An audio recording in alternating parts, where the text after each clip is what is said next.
Los amores, ¿dónde está la pasión de esa triste guitarra que tocó el corazón? ¿Dónde están las razones por un cruel desamor? Ando en busca de un tango que me arranque este dolor.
Aquí comienza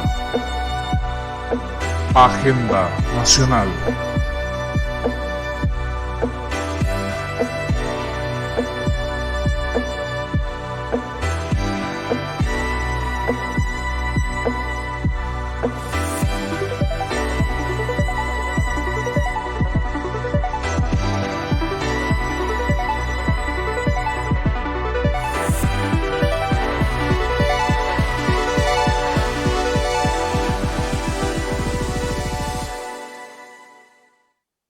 Muy buenas tardes, amigas y amigos que hoy sintonizan Radio Mosaico y que nos acompañan en el Facebook de Radio Mosaico, a través de esta señal que es el Facebook Live. El día de hoy retomamos lo que es este programa de contingencia. Vaya que hay contingencia, vaya que ha pasado cosas.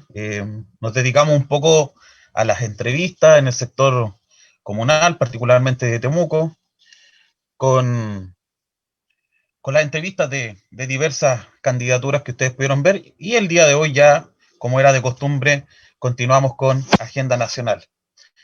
Antes de comenzar y plantearle cuáles son los temas que hoy tocaremos con nuestros panelistas, quiero saludar a quien nos acompaña, nuestro panelista David Aspeni. ¿Qué tal, David? ¿Cómo estás?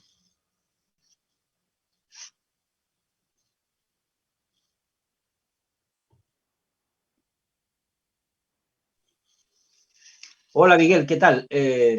Gracias por el saludo y yo también quiero retribuirlo diciendo de que en primer lugar a todos los panelistas que nos acompañan, desde los controles técnicos a Francisco Campos, a nuestro amigo Miguel Ángel González y, y insistir, digamos, en que estamos, como tú lo dices, retomando la línea de Agenda Nacional. Y por lo tanto esperemos que este programa les sea agradable y que participen, los que nos estén escuchando, los auditores y auditoras que nos escuchen, que participen enviando sus opiniones y preguntas si es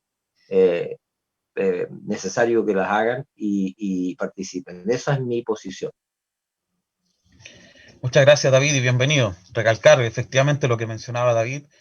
Pueden seguirnos en el Facebook Live de Radio Mosaico y también ir comentando para hacerlos partícipes de esta conversación.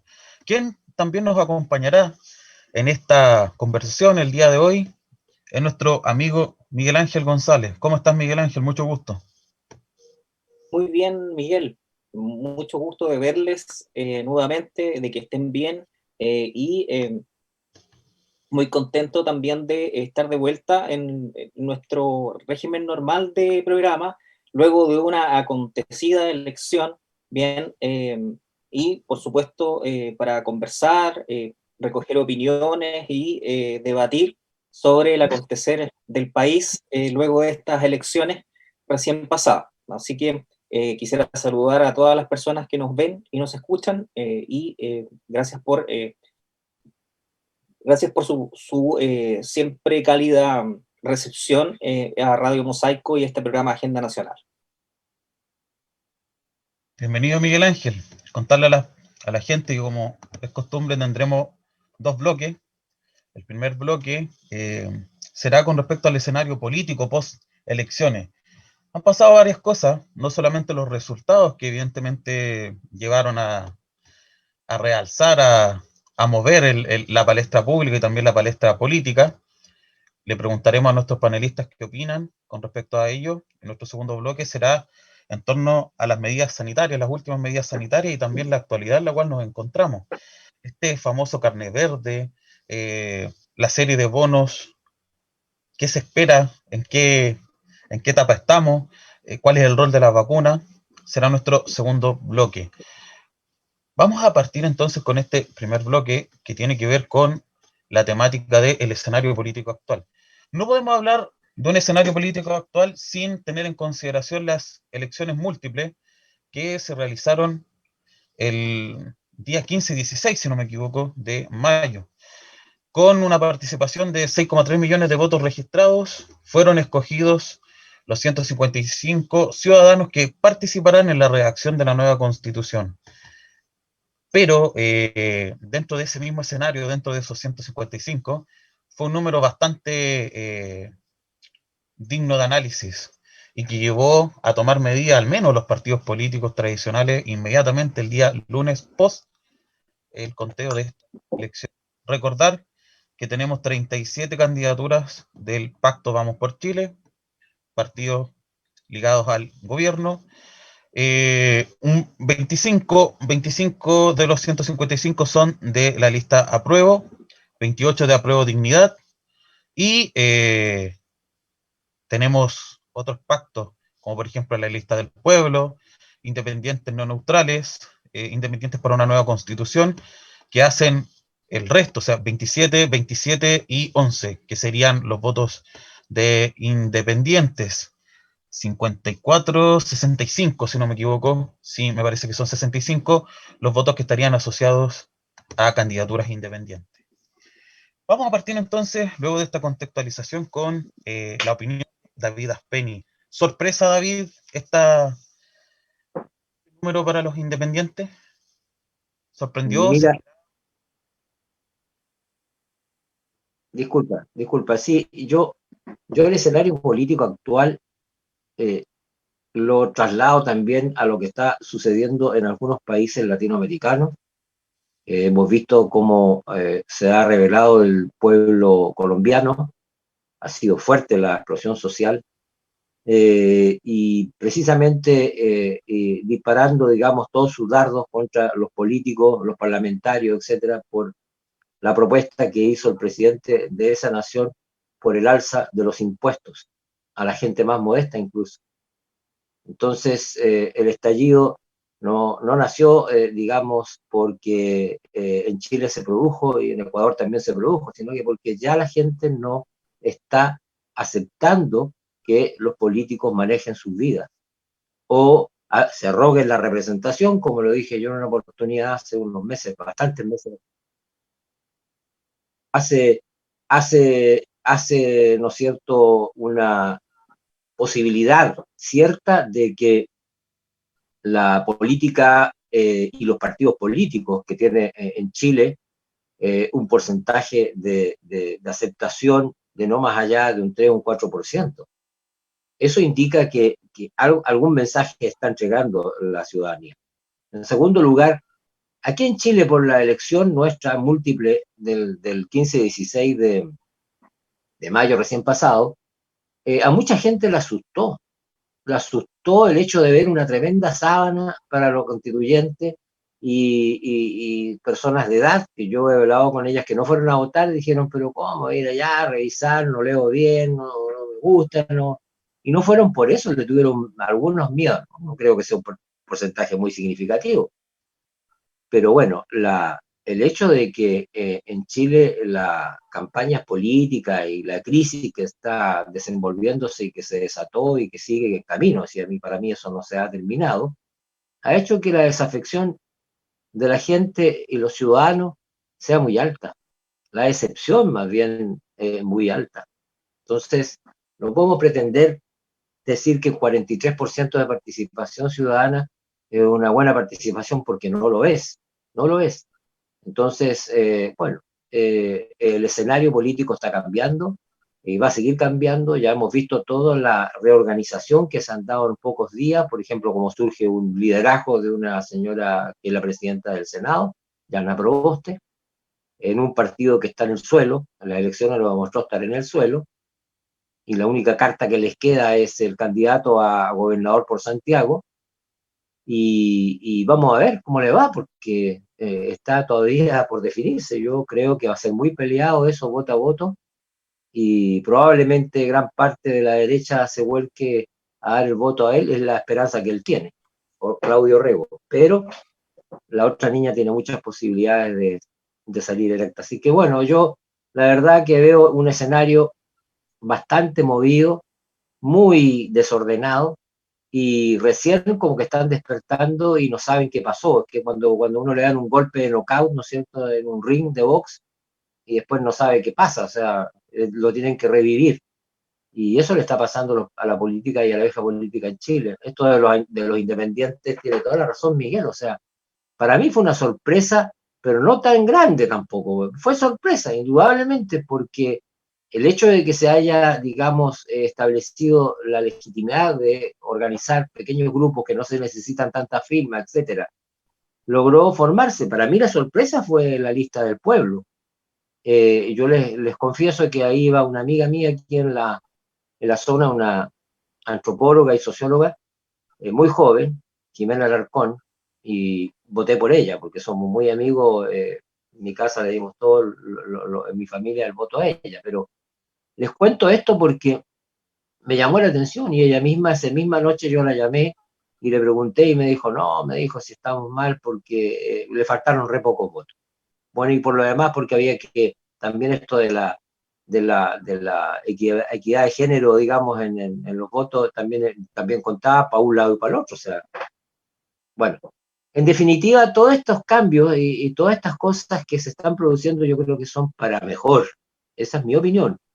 Ahora, que esté esto tan desordenado, me da la impresión de que tienen que reorganizarse todos y todos pensar qué van a hacer, porque enfrentar esto que viene, que es una campaña de aquí a 4 meses, una campaña larga, pero 4 meses nomás, entonces vamos a ver qué pasa, porque las posiciones están tiradas, los dados están tirados, pero vienen las primarias internas, quién va a ser el candidato de uno, del otro, de un sector, del otro sector, incluso un sector, ¿no es cierto?, que no quiso ir a estas primarias legales, iba a ir a unas primarias privadas, no sé cómo le llaman ellos, que no tiene ninguna, digamos, beneficio del Estado, ni franja, ni devolución de dinero por la campaña, nada.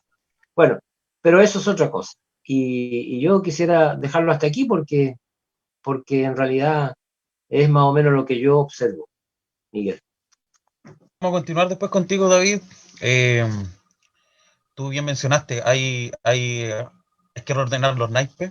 Esto, al parecer, desordenó la baraja que tenían sobre todo los partidos políticos tradicionales. O sea, hay que tener en consideración acá que los independientes no solo se sobrepusieron no solo salieron triunfantes, sino que se sobrepusieron a la maquinaria de hacer política. Algunos datos que podríamos decir, por ejemplo, la centro derecha contó con 5,5 mil millones, 5.500 millones para su campaña constituyente y logró 37 cupos, con un gasto promedio de 148 millones por cada postulante electo. Mientras que la lista del pueblo, que la mencionaba nuestro panelista David Aspeni, solo recibió 110 millones para repartir en 130 candidatos e instaló 27 nombres. Su gasto promedio fue de 4 millones por aspirante electo. Uno de los candidatos con más aportes privados fue el señor René Cortázar, muy conocido, ¿cierto? Personaje público, político, con 141 millones, y fue derrotado por una postulante que solo contó con 340.000 pesos para su campaña. No quiero, son los números, son algunos antecedentes, pero quiero dejar estos números para que también Miguel Ángel nos pueda contar quiénes fueron los ganadores, quiénes fueron los derrotados y cómo se reordena el naipe. O sea, se vienen unas elecciones muy importantes, hay primarias, se viene la elección de un presidente. ¿Qué va a pasar con los pactos? ¿Qué te parece, Miguel Ángel? ¿Qué pasa con estos ganadores, perdedores y cómo se va a reordenar el naipe? A ver, lo primero es mencionar un ganador genérico, ¿ya? Y de acuerdo a lo que tú has dicho, el ganador genérico es la democracia, ¿ya? Porque se rompe un vínculo entre el dinero, ¿bien? Y el resultado electoral, ¿ya? Y ese es un vínculo que nosotros habíamos visto muy fehacientemente en las elecciones anteriores, y algo que, la verdad, siempre causaba escozor, ya de acuerdo a que las candidaturas que tenían más poder adquisitivo, ya más dinero, invertían en las campañas, finalmente resultaban electas, y este era un triunfo de la política tradicional. Y eso, al parecer, estaría de salida, se acabó, ¿ya? Lo que es bueno para la democracia, finalmente. Bien. Habla de un ciudadano más consciente, más independiente de esos estímulos, y ahora mismo un tipo distinto de hacer política, ¿ya? Es verdad que era una dificultad que habían tantos candidatos en esas papeletas, pero esto habla también de la velocidad con que se transmiten los mensajes, y las personas se recomiendan a ciertas personas, ¿ya? Y esto jugó muy a favor de los independientes, hicieron campaña por las redes sociales con pocos recursos, y tuvieron ese triunfo enorme las candidaturas independientes, que de acuerdo a la pregunta que tú haces, son los grandes ganadores de esta jornada, ¿ya? Las candidaturas independientes. Los grandes derrotados, y esto yo lo pienso de acuerdo a sus expectativas, ¿bien? Ya, porque las fuerzas de derecha y centro derecha aspiraban a tener un tercio dentro de la convención constituyente, y esto no se logró ni cerca, ya obtuvieron, siempre ellos proyectaban entre 57 y 56 escaños, teniendo que tener 52 para tener un tercio, bien, y sacaron 37, ya. Y los otros grandes derrotados son los partidos tradicionales, los partidos de centro izquierda tradicionales son derrotados también, hay que decirlo, no obtuvieron la votación esperada, ni los escaños en este caso, pero sí se mantuvieron en algunos casos en muchas alcaldías, ya, y también a través de los concejales, ¿bien? Los partidos nuevos, ¿ya? También son beneficiados con aquello. O sea, el Frente Amplio obtuvo varias alcaldías, ¿ya? Y yo puedo decir que al menos en ese partido tuvo un enorme crecimiento en alcaldes, en concejales, ¿ya? Y el Partido Comunista también logró crecer en el electorado. Entonces, si me hablas de perdedores y ganadores, y en esos términos, uno lo podría analizar. Bien, ahora, de acuerdo a lo que esto genera, y haciéndose un poco cargo del pánico y el terror que estas enormes fuerzas independientes asuman una función tan importante como redactar una constitución, bueno, la distribución de votación al menos asegura que se va a generar un diálogo, ¿ya? Porque las fuerzas son bien diversas, ¿ya? Hay que notar que está la aprobodignidad, bien, está también la lista del pueblo, tenemos escaños reservados de pueblos indígenas, bien, tenemos la lista de Chile Vamos con 37 y también la de los partidos más tradicionales, bien, que obtiene cerca de 28 escaños, a la dignidad, bien. Por lo tanto, una distribución en la que ninguna de las fuerzas, al menos que aparecen agrupadas en la constituyente, tiene una mayoría,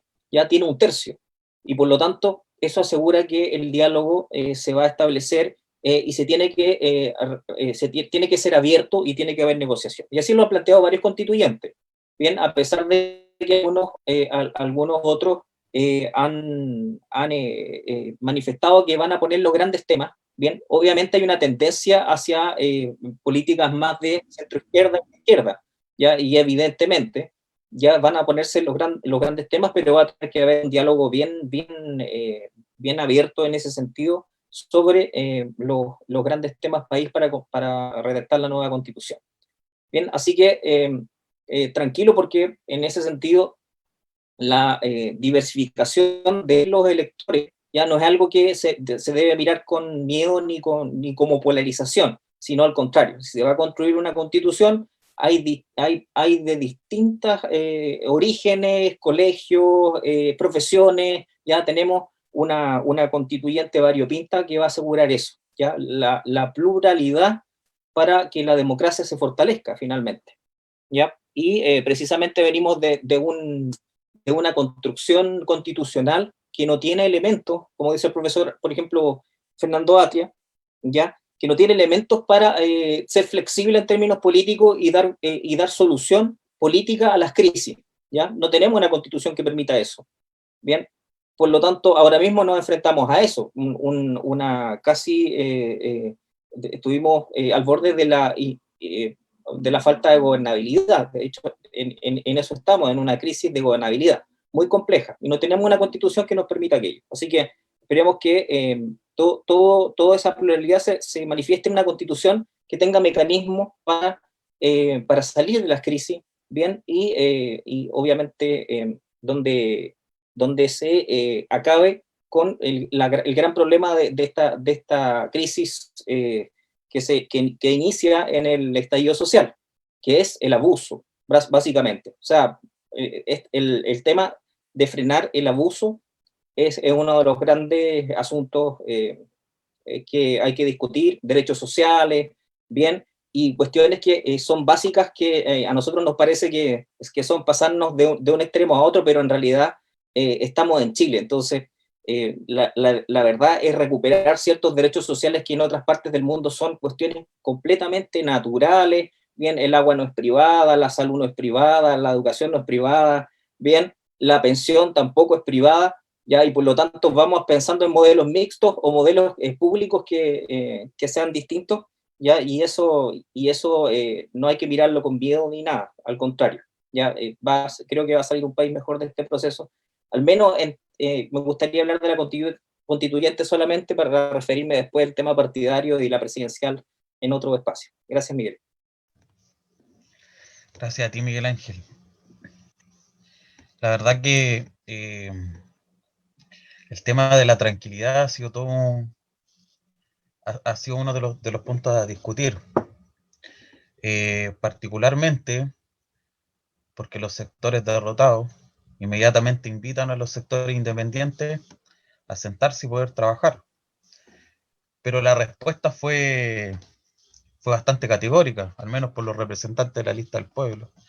Sin indulto para presos de la revuelta, estoy citando una declaración en un medio. En el caso de los presos políticos de la revuelta social, no hay conversación con ningún sector, menos con la derecha. Esas fueron una de las declaraciones de estos grandes victoriosos. Quiero contextualizar eso porque efectivamente, cuando uno analiza la elección de los constituyentes,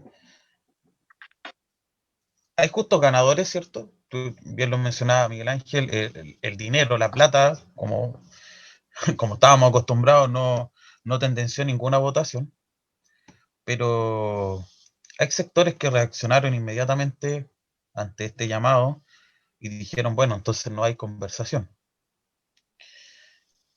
La izquierda, representada por los partidos políticos denominados tradicionales, y el bloque también que se autodenominó como antineoliberal, pacto, digamos, de Frente Amplio con el Partido Comunista, intentaron hacer una primaria abierta, pero se cayó. Algo ocurrió ahí. Una de las versiones, al menos que yo manejo, es que dentro de las primarias también iba la conversación de los parlamentarios. Y este bloque dijo, nosotros no vamos a parlamentarios con ustedes, delegitimando algunos partidos tradicionales. denominados así por los mismos partidos políticos, no es que uno les va a colocar ese concepto. Entonces queríamos preguntarle a David ¿cuáles fueron las medidas que tú viste, David, que fue la reacción de los partidos políticos? Por ejemplo, está pasó luego de esto la votación del proyecto del impuesto a los super ricos.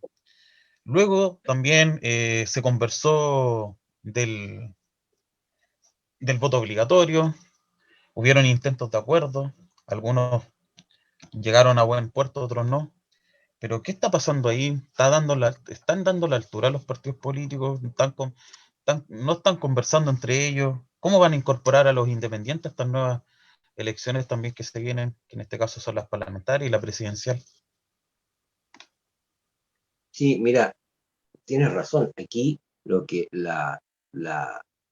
digamos, la realidad indica que quedaron perplejos con los resultados de estas votaciones. A pesar de que todos saben que la gente vota por alcalde, que los amigos, que no son muy disciplinados, digamos, desde el punto de vista partidario. Sin embargo, en la constituyente, la más relevante a mi juicio de esta votación múltiple, como lo dice Miguel Ángel, en realidad fue una derrota, pero absolutamente inesperada por ellos. Ellos esperaban al mínimo, como tú dijiste, el tercio, tener un tercio, al menos 52 constituyentes, y ni siquiera lograron llegar a 40. Entonces, ¿qué están pensando? ¿Qué estrategia pueden tener? Yo pienso que la constituyente primero les dio una pauta. No bastó la inversión que hicieron para la campaña desde el punto de vista económico. No bastó eso. También fue un fracaso.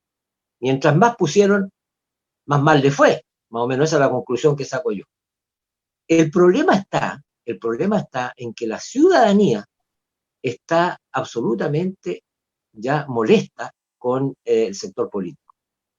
Y estos cambios son violentos, ¿eh? Son violentos para ellos y para nosotros también, porque resulta de que aquí nadie sabe qué acuerdos van a poder tener si ya tienen claro el escenario político que se les viene encima, de noviembre, de manera tal que quieren salvar. ¿Qué quieren salvar? Como tú bien dijiste, quieren salvar las parlamentarias, porque para ellos es vital eso. O sea, ¿pueden ganar el gobierno o no? Les da lo mismo en el fondo a esta altura, yo pienso. ¿Por qué?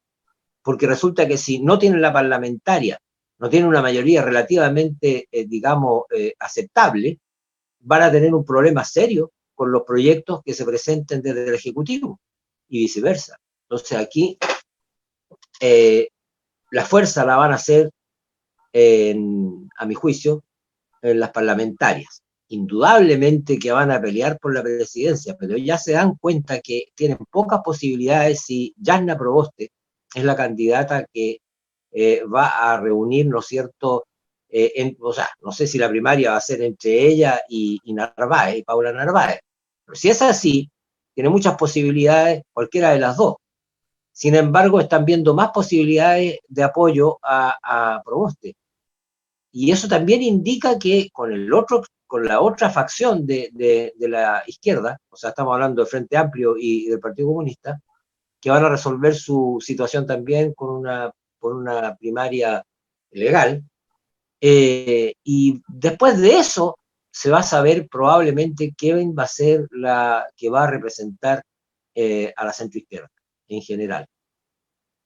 Y yo no sé si después de eso va a haber algún diálogo, porque yo no veo disperso llegar a esa elección, si fuese Jasna Proboste o Paula Narváez, y por otro lado, o el que gane el Partido Comunista, o en este caso Boric, llegar, ¿no es cierto?, dispersos a la primera vuelta. Yo creo que eso sería darle el pase nuevamente, la posibilidad a la derecha, dependiendo qué candidato sea, que lo más probable es que sea Lavín. Entonces, claro, yo digo, ¿dónde está aquí el punto? El punto que es importante es, una cosa, la unidad que demuestran, el diálogo que puedan tener y llegar a acuerdos. Y ahora, No esperar que esto llegue al final y que esperar la elección de noviembre, tienen que llegar a acuerdos ahora porque hay cosas pendientes muy importantes, como tú lo dijiste.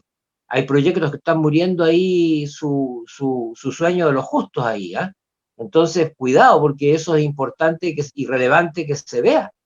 Desde el punto de vista económico, desde el punto de vista de las ayudas, que la vamos a ver seguramente en la segunda etapa ahora, pero yo veo que hay ahí una falta de interés. Por ejemplo, la propuesta del cuarto retiro del 10% de las AFP y de las compañías de seguro. Yo eso lo veo imposible en este minuto. No lo veo posible. Es un juicio muy personal. Creo que no va a haber acuerdo en eso. Y los votos de la centroderecha que estuvieron en los otros 3 retiros no van a estar, eso me queda claro. Pero todo va a depender de las ayudas. Pero tienen que buscar un diálogo y buscar un punto de acuerdo, porque si no, de lo contrario, menos participación ciudadana van a tener las elecciones en noviembre. Y cuidado, si no sacan el proyecto del voto obligatorio y no está para noviembre, la posibilidad de participación va a ser más o menos parecida a la que tuvimos ahora el 15-16. Eso, Miguel. Gracias, David. Miguel Ángel, uno de las, no sé si de las medidas, no sé qué te parece a ti, pero lo mencionó también David, el voto obligatorio. Es una medida, reacción, causa-efecto, digamos, de lo que provoca la pandemia, se venía conversando antes. ¿Cuál es la mirada que crees tú que van a tener en el fondo los partidos políticos? Porque todavía terminan decidiendo el Congreso, qué es lo que va a pasar con esto, pero ¿qué crees tú que va a pasar con el voto obligatorio? ¿A quiénes beneficiarían y a quiénes no? Bueno, esto se venía discutiendo antes, Miguel, el tema de volver al voto obligatorio, un tema incluso anterior a las elecciones, y creo que el proyecto se presentó antes, en enero, y se reeditó ahora después del resultado de las elecciones. Ya, y a mi juicio, obedece, quien lo reedita son las fuerzas de derecha, apelando un poco a un plan de contingencia respecto de lo que ocurrió con su base electoral, y pensando en el plebiscito de salida de la nueva Constitución. Bien, como ganando tiempo para efectos de ver cómo se reconfigura el panorama político y ver cómo recuperan ellos base electoral, porque, como bien señalé, el gran perdedor es la derecha y la derecha en cuanto a elecciones. Hay que verlo en la elección de alcalde y concejales. Esa fue una derrota muy importante. Bien, respecto de cómo se traspasa esta votación de la constituyente a la presidencial, bien, esto le dio confianza a varias fuerzas políticas, como incluso para querer actuar de manera excluyente, ¿ya? Y no quiero atacar por ejemplo, a la alianza PC Frente Amplio, porque antes los excluyentes fueron precisamente los partidos tradicionales de centro izquierda. El PPD dijo no queremos primaria, bien, hubo muchos anuncios con bastante, yo pienso que poca capacidad de diálogo y falta de prudencia, y por lo tanto eso pasó la cuenta luego después de la elección, porque los grandes ganadores en votación fue esta alianza PC Frente Amplio, ¿ya? Y obviamente están con mucha fuerza y quisieron de pronto elegir a qué candidatos querían y a qué candidatos no querían de las fuerzas de centro izquierda, como por ejemplo Heraldo Muñoz. Dijeron a Heraldo Muñoz no, queremos a Narváez, ¿ya? Cuestión que obviamente molestó a los partidos, porque cada partido elige a su candidato, y la idea de primarias abiertas es que todos pueden competir, todos ponen una figura política y la gente decide, no deciden los candidatos. Bien, en ese sentido también está el factor parlamentario que tú mencionaste, Miguel, y se enredó, ¿ya? Y no resultó finalmente la primaria amplia que se visualizaba, ¿ya? Y eso, bueno, en todo caso no era algo que no podía pasar, porque las relaciones no estaban buenas antes de la elección. Ya vemos cómo, por lo que decía antes. Así que en este nuevo panorama político, obviamente, nacen figuras, y la que actúa de manera más hábil quizás Yana Proboste, porque no pone su nombre para mancillarlo un poco con este enredo que se genera en la primaria, y sigue avanzando como una alternativa de la centro izquierda, Bien, también está Narváez, que Heraldo Muñoz le dio su apoyo y se fortalece como figura, probablemente lleguen a una elección, ya, y esto le hace pensar incluso a que puede haber una elección a 3 bandas, es decir, 2 candidatos de centro-izquierda, o sea, si la constituyente la traspasáramos a la presidencial y viéramos el porcentaje que tiene la derecha, probablemente hablaríamos de 3 fuerzas que van a competir, ¿ya? Y podrían incluso llevar 2 partidos de izquierda y de centro izquierda a la segunda vuelta, ¿ya? Si lo planteamos en términos absolutos. Yo creo que eso no es traspasable, bien, la constituyente no es traspasable completamente a la presidencial, y no es lo mismo ganar una elección que gobernar.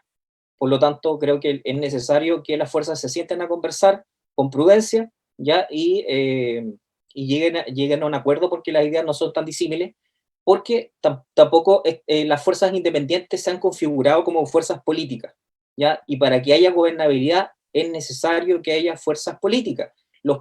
Independiente que los partidos políticos estén muy desprestigiados, bien, los partidos políticos son como estructuras, ¿ya?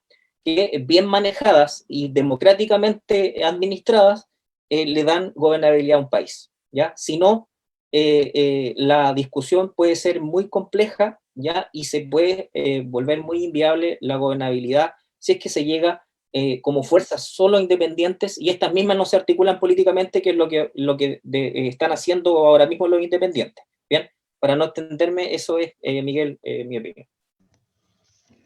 Gracias, Miguel Ángel. Interesante esto de los bloqueos, pero como tú mencionabas, estas disputas venían de antes. Se tuvieron que tomar decisiones rápidas con respecto a los resultados que vieron en la constituyente, eso fue claro, pero también hay que considerar que estos ganadores hoy no van a tener la constituyente en las parlamentarias. Quizá hay que ver qué es lo que hacen las listas independientes.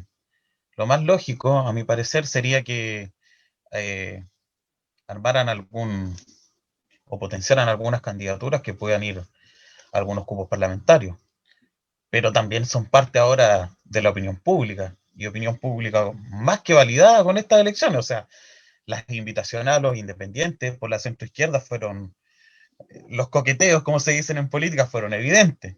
Ahora que no los hayan tomado en consideración es otra cosa, pero posiblemente van a llegar a algunos acuerdos en algún minuto. Pero se espera también ese escenario, vamos a estarlo analizando. Se viene también un trabajo que va a ser un trabajo, imaginamos, de corte público. Ya se están haciendo algunos análisis con respecto a los mismos constituyentes. Interesante que quienes sintonizan Radio Mosaico puedan ver, no sé, se han visto los programas, se han analizado las declaraciones que han hecho, declaraciones públicas, declaraciones también de las sociedades a las que pertenecen. Y está saliendo una serie de seguimientos que se están haciendo que evidentemente enriquecen también lo que va a ser la construcción de esta nueva constitución.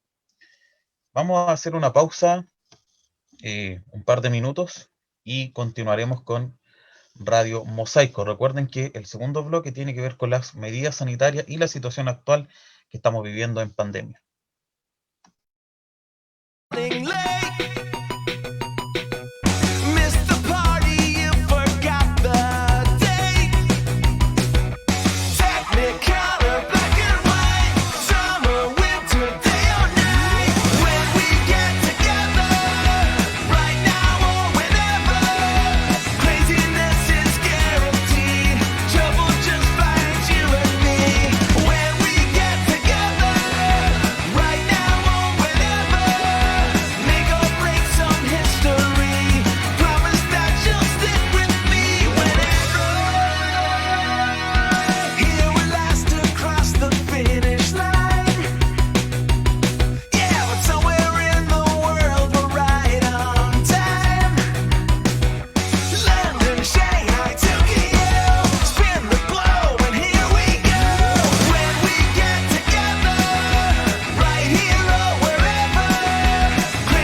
Estamos de vuelta con este segundo bloque de lo que es Agenda Nacional en Radio Mosaico. Gracias a quienes nos sintonizan, nos escuchan y que también nos pueden ver a través del Facebook Live. Cada uno está en su casa. Hemos estado con eso en lo que ha durado esta pandemia, lo extenso que ha sido esta pandemia, y lo vamos a seguir siendo hasta que las condiciones no sean las óptimas. ¿Por qué quiero hacer también ese preámbulo? Porque vamos a hablar un poco de eso. Hay una preocupación por la ciudadanía, hay una preocupación por los expertos en torno a lo que está ocurriendo con la situación sanitaria. Situación sanitaria que se puede desmembrar en distintas aristas. Una, la cantidad de contagios, un par de días más de 8.000 contagios, se habla de una tercera ola, algunos dicen que nunca hemos salido de ninguna ola, que siempre hemos estado con tasas muy altas. Hay cierta expectativa también por la cantidad de gente que se ha vacunado. ¿Cómo ha cambiado la percepción también de la ciudadanía, el tema de la vacunación? Es decir, estamos más relajados, nos estamos vacunando. Salió otra política pública, que este nuevo carnet denominado el carnet verde, que también hay mucha inquietud con respecto a eso. Lo que sí es claro es que mucha gente está sacando este carnet verde. Pero lo que al parecer no está muy claro es cuáles son las atribuciones que tiene ese carnet verde, pero que evidentemente también impacta en la toma de decisiones que tanto ustedes como nosotros vamos a realizar. Es decir, acá no solamente se trata de a mí y mi familia. Si me contagio, puedo contagiar a muchas otras y muchos otros. Y eso también es preocupante porque no solamente dependo de mi situación de salud, sino también todo lo que ello conlleva, mi situación económica. Otra de las conversaciones que queremos tener, sabemos que hoy el enfermarse no solamente daña la salud, sino también daña el bolsillo. Queremos partir entonces con David Aspeni para comentarle qué le ha parecido estas medidas que se han tomado, tanto desde los bonos que se han entregado y por sobre todo esto que ha llamado mucho la atención, que es qué está pasando con el carnet verde. Ha incentivado la vacunación, dicen algunos por ahí, otros dicen que es una medida ineficiente, pero hay un sinfín de clamores que se están escuchando, algunos con tinte más político, evidentemente, pero otros también que vienen de expertos que hay que escucharlos, o sea, ellos y ellas son los que saben. Toda tuya la palabra, David. Gracias, Miguel. Ustedes se recordarán, yo les voy a hacer un recuerdo muy, muy pequeñito porque estamos contra el tiempo. ¿Se acuerdan de la sigla TTA? Que significa testeo, trazabilidad y aislamiento. Eso es lo que indica a nivel mundial la organización, precisamente la Organización Mundial de la Salud. Aquí se ha hecho eso bien, sí, se ha testeado en buenas condiciones a mi juicio. Yo no encuentro todo malo lo que está haciendo el Ministerio o el MinSal en este caso. ¿Se ha trazado bien? No. Lamentablemente, aquí hay una nota roja para el Ministerio. La trazabilidad ha sido deficiente, ha sido lenta y además deja espacios. O sea, la trazabilidad para que sea efectiva, si yo contagio, como tú decías recién, un contagiado arrastra a 10 digamos, cercanos, significa eso que yo tengo que hacer ese seguimiento a esas 10 personas que estuvieron en tu entorno. Y el promedio que se está haciendo, 3, 4 o 5. O sea, estamos hablando de 30, 40, y en el mejor de los casos se ha llegado al 50% de trazabilidad. Y eso es nefasto, porque igual hay que potenciar esos posibles contagiados que tú contagiaste. No todos, pero la gran mayoría va a seguir contagiando y en la misma proporcionalidad. Eso lo explico porque la gente muchas veces no entiende. Y una vez que se detectan, el aislamiento. Entonces, y no es que se quiera o no se quiera ir aquel detectado a aislamiento a su casa o a uno de estos lugares digamos, de reclusión. Residencia, pero de reclusión le llaman. Entonces yo digo, bueno, si tú tienes la posibilidad de aislarte bien en tu casa, de acuerdo, pero tiene que estar bien aislado del resto de la familia, en fin. Si no, tiene que irse a esa residencia o lugar de reclusión. Yo lo que digo es lo siguiente, todos estamos recluidos. Ahí hay otra medida que en realidad nos tiene preocupados a todos, porque si yo entregué el feo mensaje o de equivocado mensaje de las vacaciones, por ejemplo, el permiso de vacaciones, y todos sabemos lo que pasó después del permiso de vacaciones. No voy a ir al eclipse porque fue muy regional eso, pero también aquí produjo un efecto muy importante. Y ahora este permiso famoso de movilidad es otro mensaje equivocado, porque si esto, como hemos visto, las cifras han subido a nivel nacional, ya llevamos 3 días seguidos con más de 8.000 infectados. Hoy día 8.400, ayer 8.600 y así. Ya llevamos 25.000 y tanto en 3 días. Y varios fallecidos. Entonces, estamos llegando a 30.000 en cifras oficiales. Queda poco para llegar a los 30.000, pero a eso hay que agregar los 4.000 o los 4.000 sospechosos, 4.500 sospechosos. Podemos estar en los 34, 35.000 fallecidos. No es menor en una cifra.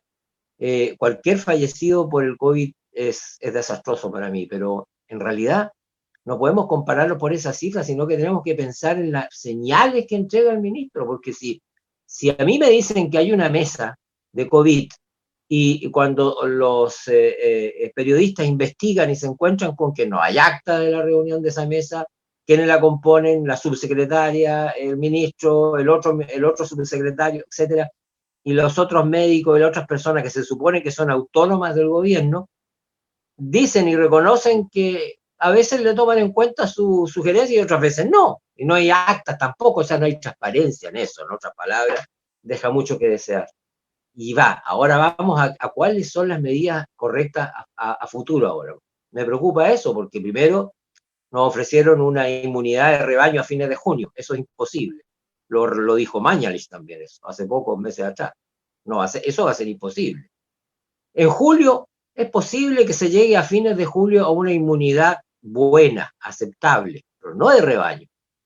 Entonces, seguramente en agosto o en septiembre, dependiendo del resultado de esta tercera ola, porque efectivamente estamos empezando una tercera ola, a mi juicio. Y las medidas siguen siendo, o sea, las señales que entrega el ministerio siguen siendo deficientes y entregan una falsa, digamos, resultado de las vacunas. O sea, las vacunas efectivamente ha sido un éxito relativo. Si ustedes mal no recuerdan, yo mal no recuerdo, digamos, pero me acuerdo de una cosa así importante. Hace aproximadamente un mes, según el ministerio, según el ministro, habían 7 millones de ciudadanos chilenos o personas vacunadas. Con la primera dosis y algo de 5.500.000 o 5.600.000 con la segunda dosis, hace un mes. Después subió un poquitito y dijo, bueno, estamos en 7.300.000 vacunados en total. No dijo nada más, no dijo cuántos eran con la primera y cuántos con la segunda. Después, un pocos días después, también dijo que habían los mismos 7 millones y tanto. Y mientras tanto, paralelamente, mostraban en la televisión sectores donde se estaban vacunando, donde las vacunas no llegaron, o llegaron una cantidad muy pequeña, entonces la gente se fue molesta a sus casas, que se querían volver al día siguiente, o que no llegaron, etcétera. Y eso no sucedió en un par de lugares así en forma pequeña, digamos, y insignificante. No, sucedió en varias partes. En Temuco también sucedió, en el gimnasio de la UFRO, por ejemplo, me consta por mi hija, etcétera. Tuvo que ir 3 veces para que la vacunaran por la segunda dosis. Entonces, yo digo, bueno, si miente en esa cifra, ¿cómo lo podemos creer en lo demás? Entonces, a mi juicio, el ministro ataca cuando le dicen que hay 5 sociedades, los periodistas le preguntan, hay 5 sociedades científicas que dicen que la mesa no funciona, la famosa mesa COVID. Y por otro lado, él dice, no, pero si hay 37 sociedades, ¿por qué le vamos a hacer caso a 5 sociedades? Usted y la referencia que usted tiene, qué sé yo. Cuando estas 5 sociedades le dijeron hace como 4 o 3 semanas atrás, le dijeron que luego iba, de esas cifras que iban disminuyendo, iba a aparecer una cifra superior a las 8.000 y tanto, y así nomás fue esta semana. Entonces, si no le hace caso, y él preguntó al periodista, ¿de dónde habían sacado esas cifras los científicos? Y los periodistas le dijeron, bueno, las sociedades que dieron su opinión por esto. Bueno, dijo, yo tengo otra información. Y después, cuando lo enfrentaron ayer, o antes de ayer, él dijo que no, que en realidad no había dicho eso. Entonces, ¿Me entienden? Este juega un poco al cantinfleo y se le nota. Este ministro debiera renunciar. Si tiene realmente dignidad, debiera renunciar, porque realmente ha hecho cosas inverosímiles, increíbles. Lamentablemente yo lo conozco como médico, como pediatra en Santiago lo conocí, y siempre fue una persona amable, qué sé yo, como ustedes lo ven a veces, pero un tipo muy osco, ¿eh? Lo invitábamos a algunas reuniones, qué sé yo, y en el fondo decía que él no tenía ningún interés porque él estaba en otra área, qué sé yo. Bueno, está bien, pero es un tipo raro en ese sentido. Entonces ahora, con todo lo que ha hecho, a mi juicio, debiera renunciar. Lo lamento, pero esa es mi opinión, y yo veo muy oscuro el panorama.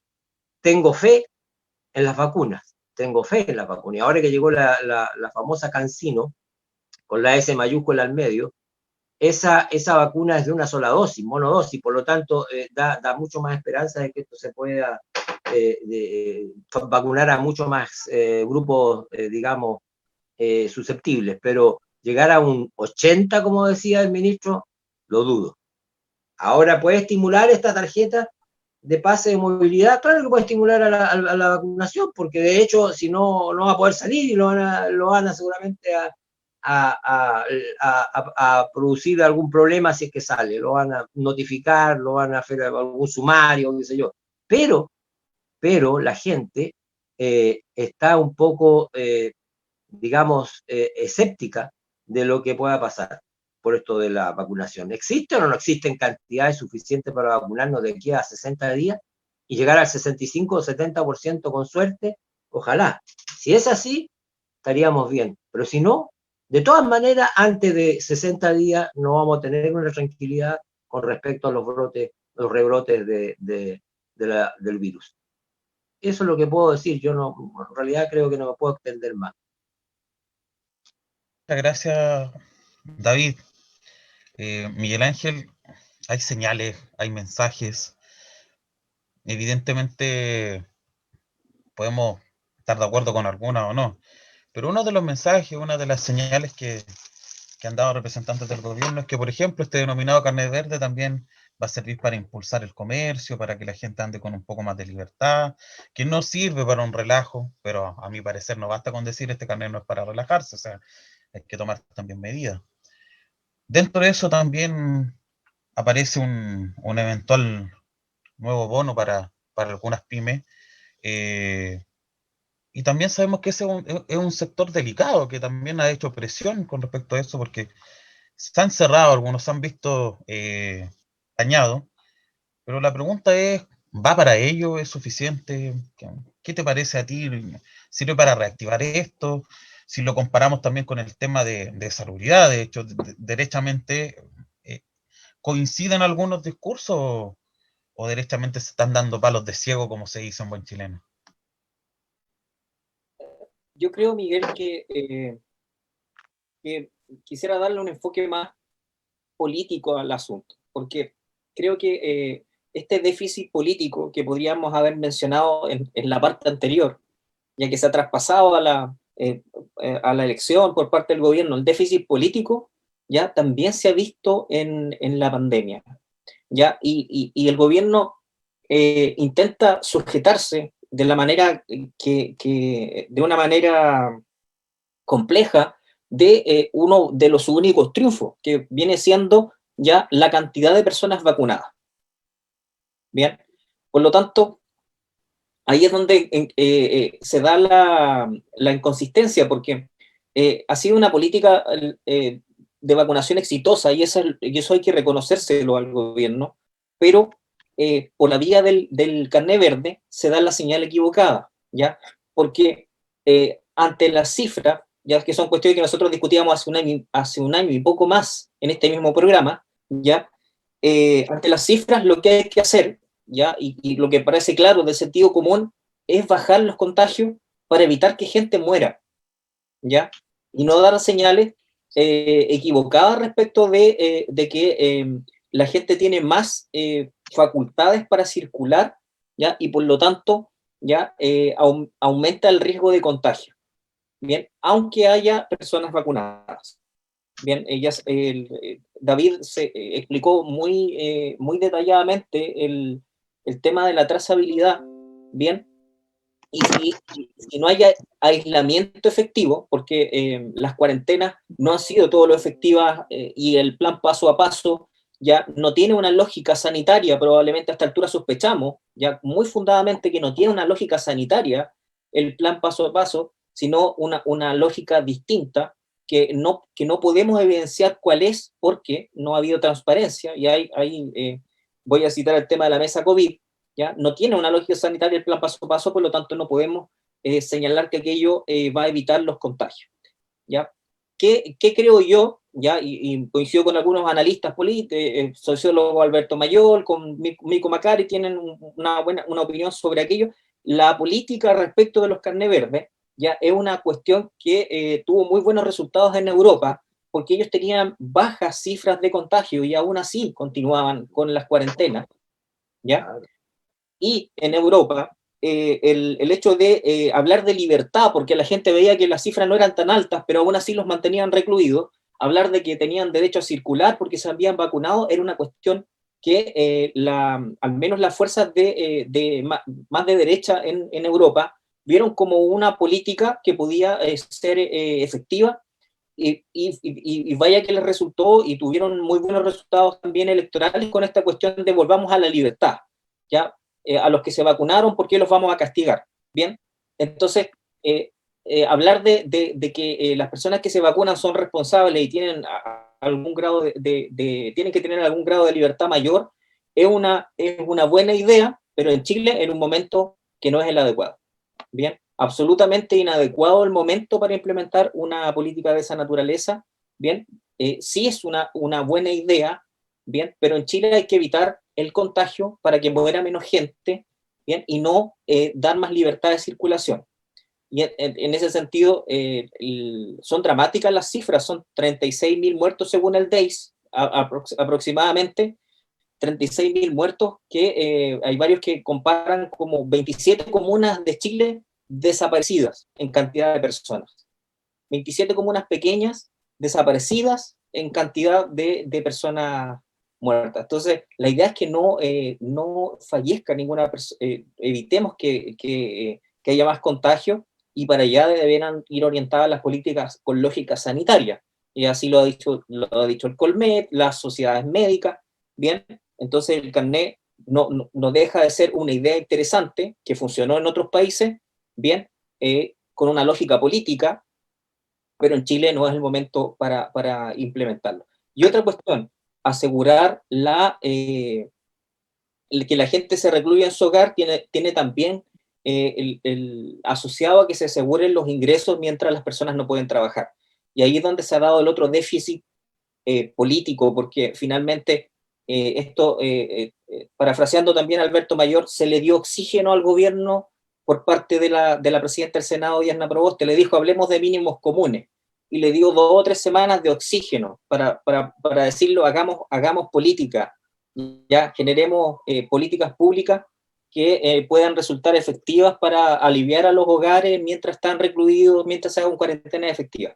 Bien, y no hubo diálogo finalmente, no hubo diálogo, y hubo más mínimos en el último anuncio del gobierno que comunes finalmente, en esta agenda de mínimos comunes.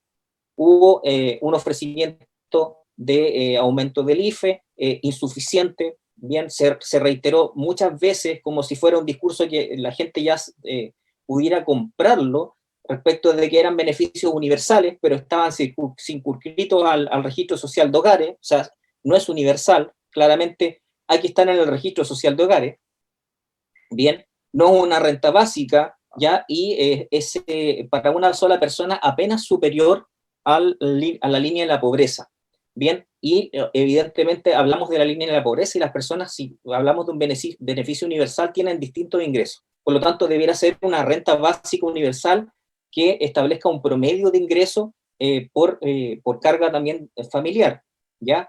Y bueno, tenemos la lógica de nuestro país, que es contraria a la lógica de muchos países, incluso en el concierto latinoamericano. Los países se endeudan para que los ciudadanos se encuentren en buenas condiciones y enfrenten las contingencias, ¿ya? Pero en Chile las personas se endeudan para efectos de enfrentar las contingencias por la vía de su 10%, de la jubilación, por la vía de su subsidio de cesantía. Ya es el dinero de las personas que finalmente han utilizado para paliar la situación de contingencia, y el Estado no se ha endeudado, ya con una lógica de mantener cifras macroeconómicas que no nos benefician como ciudadanos, benefician a la actividad económica. Ya sabemos que tenemos un país muy complejo en cuanto a desigualdad, ya entonces finalmente tenemos hogares endeudados, bien, y no cuando debiere el Estado a esta altura endeudarse para efectos de salvar la situación. Y esto se traspasa bastante a las pymes también, porque hace poco la dirigente, la presidenta, que representa una gran cantidad de pymes, reclamaba que el Estado le está comprando en el 50% de las necesidades que tiene el Estado, finalmente como un gran comprador a las grandes empresas, ¿ya? Y no a las pymes. Bien, entonces una política, las pymes necesitan, aparte de subsidios, necesitan vender. Ya necesitan, y el gran comprador es el Estado, pero el Estado no privilegia a las pymes para efectos de comprarles, sino que les compra a las grandes empresas. Ya entonces se sigue con una lógica de beneficiar a los más grandes, y una concentración de la riqueza que sigue vigente. Ya la verdad es que hay que ver las cifras de los grandes conglomerados del retail, por ejemplo, en esta época de pandemia, nunca habían vendido tanto. No obstante, los ingresos de los trabajadores no se han elevado, y la misma discusión ahora del sueldo mínimo sigue siendo una especie de negociación colectiva, ya finalmente con aumentos ínfimos y sin diferenciar grandes empresas de medianas y pequeñas, que en este caso deberíamos ya estar discutiendo aquello, y también deberíamos estar discutiendo la rebaja del IVA diferenciado ya para productos básicos, por ejemplo, cuestiones que se traspasen a los gastos de las personas que ganan bajos ingresos, pero que tienen que pagar todo, básicamente todo en servicios básicos y lo que se vuelve insostenible en pandemia. Así que ninguna persona ahora puede, en el promedio, ya el teletrabajo, mantenerse aislado, ya tiene que salir a trabajar, y ese es el riesgo también al que se exponen por el contagio y las cifras altas que están actualmente. Eso, Miguel. Muchas gracias, Miguel Ángel. Separando, digamos, estos conceptos del gobierno y Estado, como tú muy bien dices, el Estado no se ha endeudado, pero las políticas públicas también que ha hecho el gobierno han sido muy ineficientes. Por lo demás, a pesar de cargar, digamos, a los gastos individuales, a los gastos de las personas, la sobrevivencia en pandemia en los sectores, en el sector económico, se ha mostrado no solo como un gobierno propositivo, sino también reactivo. O sea, se ha opuesto a estas iniciativas, incluso que dicen como, bueno, sálvense con sus propios recursos. Y eso es preocupante. Sectores del gobierno son los que se han opuesto a proyectos como los impuestos a los super ricos, que también están dando una serie de argumentos que podríamos decir que están claros hacia dónde van orientados, que beneficiando un poco a las grandes empresas en otro tipo de discusiones como el royalty minero. Y eso es más que preocupante, porque si nosotros vinculamos los dos temas que hemos abordado el día de hoy, hay un clamor ciudadano. La ciudadanía no está siendo de alguna otra forma indolente, se está manifestando ante las necesidades que está viendo el otro, que está viendo del otro. Y el sector político, sobre todo gubernamental, está diciendo no, no y no. Entonces después es fácil responsabilizar a la ciudadanía cuando nace el descontento, cuando hay una revuelta social. Es fácil decir no lo sabíamos, pero hoy no, ese no es el escenario. Los expertos se están manifestando, los expertos en salud, los expertos en economía, los expertos políticos que hoy están fuera del escenario político, y seguimos viendo lo mismo.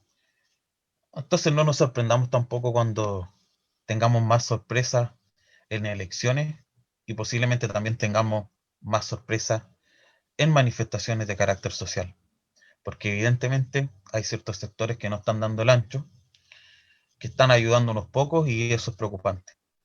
Es preocupante porque queremos estar bien, queremos estar tranquilos. Hoy la presión no solo es salud, vivienda, sobre todo salud, pero hay también un tema socioemocional, hay todo un tema de presión, digamos, en la familia, tengo que salir a trabajar, con quién dejo a mis hijos. Tenemos un ministro de Educación que dice que va en julio, que me parece inapropiado ese tipo de declaraciones cuando ustedes lo mencionaron, con la cantidad de contagios que tenemos, decir declaraciones como pensar y discutir que en julio sea obligatorio para que los alcaldes llamen a los colegios a abrir. Vamos a tener que llegar en algún minuto a eso, pero cuando estamos pensando que tenemos más de 8.000 contagios, que estamos en una tercera ola, creo que hay que tener ni siquiera expertise política, sino un tino retórico para, como tú muy bien decías, Miguel Ángel, no es el momento y hay que esperar, no es nuestro caso. Amigas y amigos, esto fue Agenda Nacional, espero que hayan, no sé si disfrutado, la verdad que con estos temas es difícil disfrutar, pero sí hayan reflexionado, algunos dejaron sus comentarios también de manera interna, pero esta es la realidad que tenemos, un Chile acontecido y un Chile que hoy también nosotros con este pequeño granito de arena, perdón, queremos aportar, digamos, también en lo que es las comunicaciones, desde el error, desde el aprendizaje. Hoy queremos agradecer a Francisco Campos, que está también en el panel haciendo parte, todo el tema de acceso y soporte técnico. Agradecer a David, a Miguel Ángel, que hoy hicieron posible que Agenda Nacional pudiera retomar y salir al aire. Les dejamos, que tengan una muy linda semana. Se viene un nuevo mes, se vienen más noticias y Agenda Nacional espera estar a la altura para poder transmitir nuestros comentarios, nuestros aprendizajes que hemos tenido y también la interacción que hemos logrado de manera virtual tener con ustedes. Esto fue Agenda Nacional. Síganos en Radio Mosaico. Nos vemos la próxima semana. Que estén muy bien. Buenas noches. Buenas noches.